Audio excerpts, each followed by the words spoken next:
Lemon Amiga presents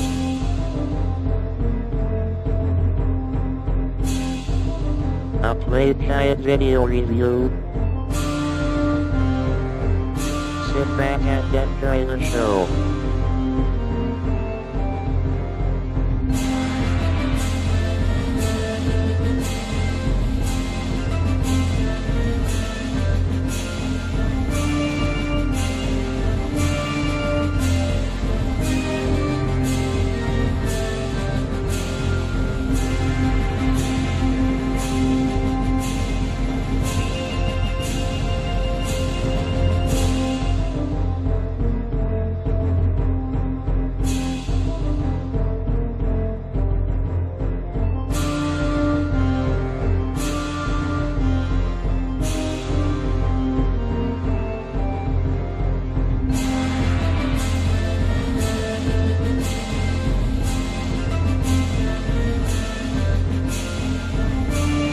Hi there, welcome to another Lemon Amiga game guide and review. In this episode we'll be taking a look at Guardian, released and developed by AGA Software in 1994.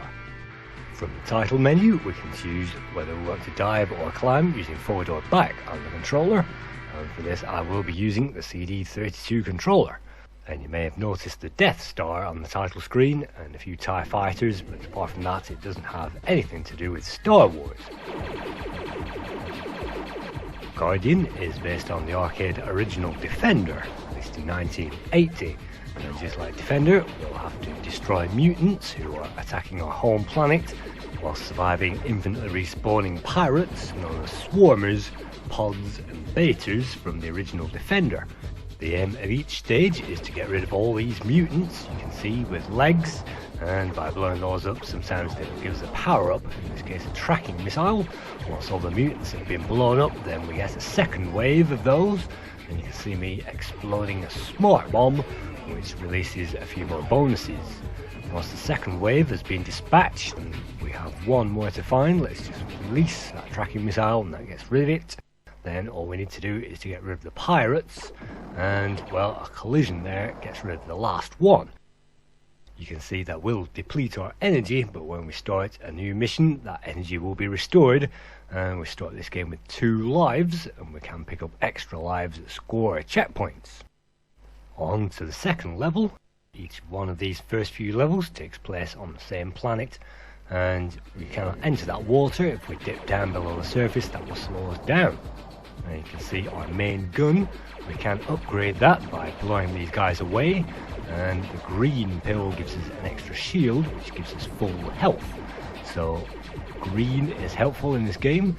You'll also find yellow pickups which give us a tracking missile, and white pickups will give us double fire, which should increase our firepower to take on these pirates enemies flying around us just like Defender. And we only have a certain time to pick up those power-ups before they'll disappear. So let's get that laser boost, and I'm really looking for a green energy pill there before I blow up, and look at that. Drifted straight into the 3D laser and got blown up. Well, it's very easy to do that in this 3D environment, and it's very smooth as you can see, and it's an AGA game, so there are more colours on screen and the action is fast and furious. After every wave we'll get the opportunity to clean up any stragglers, and once again that shield bonus doesn't give us any favours because we'll get full health every time we move on to the next level. So look at that guy tracking us down. That's zone 2.1 completed. It's important to remember that those raiders will be looking to destroy installations, and if we can preserve those planetary installations we'll get extra bonus score at the end of each level.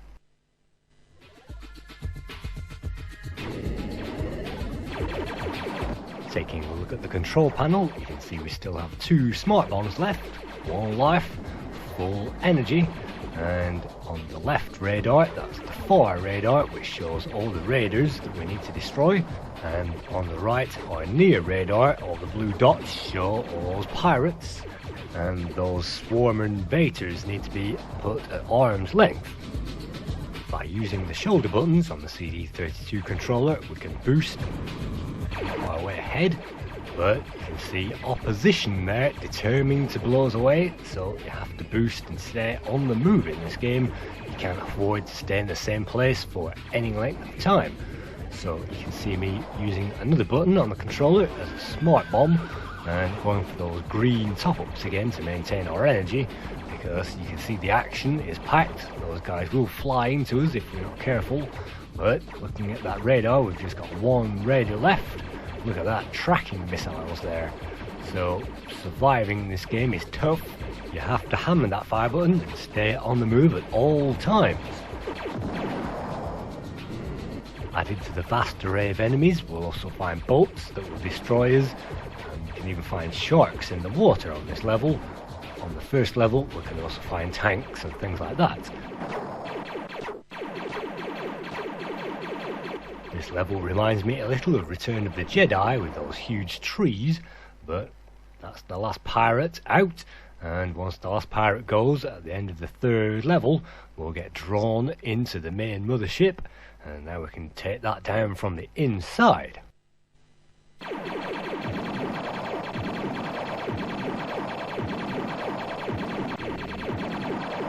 After all that carnage, taking down the mothership just like this is a great pleasure, and they didn't have to put this into the game, and it's not really hard to say the least, but it really does show off this great 3D, and wow, blowing up motherships there is always appreciated in an Amiga game.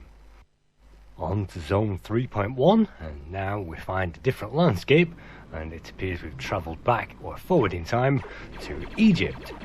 So when those enemies first appear from the mothership, it's time to hold those in a direct line and blast away like crazy. If you can't do that, then use your smart bombs as soon as they appear from the mothership, and that should take down 2 or 3 of those in one go. You can see we are on level 3 firepower at the moment, but when we get blown up, then we'll return back to level 1 firepower, and we'll have to build up our power all over again. This game is very smooth, it's very playable, it's very addictive. The controls are very, very, very quick, and there's no lag in this game whatsoever, and there is only a very small lag on Amiga 1200s without fast memory, but apart from that, it's very smooth. Just to give you some info about this game, it was coded by Mark Sibley, who developed this on the CD32 in 1994. The original name, well, the trade name for this was Sibwing, Mark Sibley, of course, and Sibwing in reference to Star Fox, which was called Starwing, and Star Fox was released in 1993 for the NES. Mark Sibley began his Amiga apprenticeship with Sorcerer's Apprentice in 1990, before moving on to the amazing Overkill, the AGA Defender clone in 1993, as well as a few PD Defender games himself. And after Guardian, Mark Sibley moved on to the amazing Gloom series in 95, continuing on to Gloom 3, which appeared in 1997, moving on to Derelict for Windows in 2008.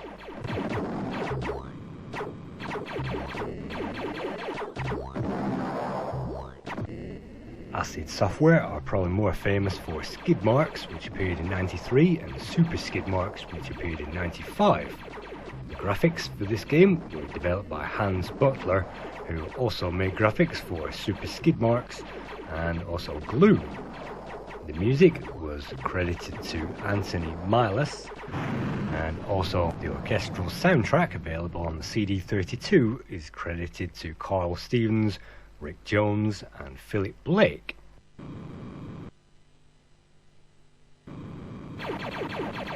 This is the Amiga 1200 version I'm playing at the moment, and even though that music they heard of the intro sequence was from the CD32, I find apart from the music, everything else is there on the Amiga 1200, and unfortunately this was not hard drive installable, and the WHD load is missing a few of those orchestral themes and some great cutscenes as well. But I think they did an amazing job, and I can certainly see that this is Star Fox on the Amiga. If they put this game on rails, it will be most of the way there, and this is fast and highly playable, energetic and really fun.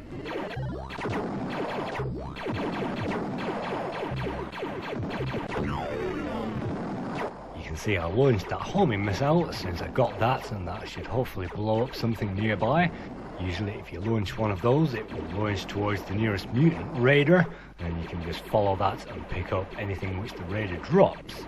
But in this case, you can see the map is full of activity, and avoiding all this action in 3D never gets boring, and it's one of those great games that you wish there were more of on the Amiga.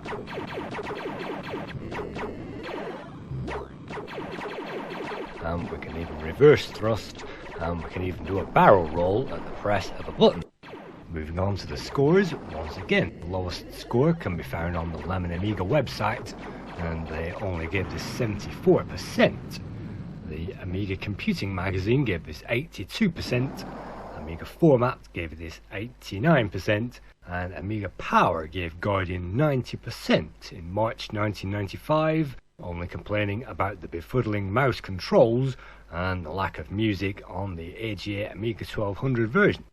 But I think this game definitely deserves that 8.5 out of 10, and it's another one of those shockingly addictive games on the Commodore Amiga. Thank you again for watching another Playguide and review. I hope this has introduced you to another great game, and I hope to introduce you to another great game this time next week. Thank you.